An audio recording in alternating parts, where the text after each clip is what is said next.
Hello my dear friends, welcome back to my channel. Today we are going to learn about why milk overflows. So, milk contains fat, protein and water. So when you heat the milk, the protein and fat forms the thin layer. When you heat it continuously, the water inside becomes into steam. The surface layer prevents the steam from escaping, so pressure builds up.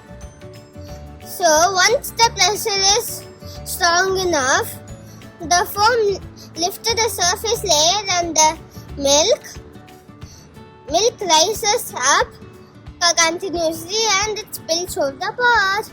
Thank you. I think you understand all the things from what I say.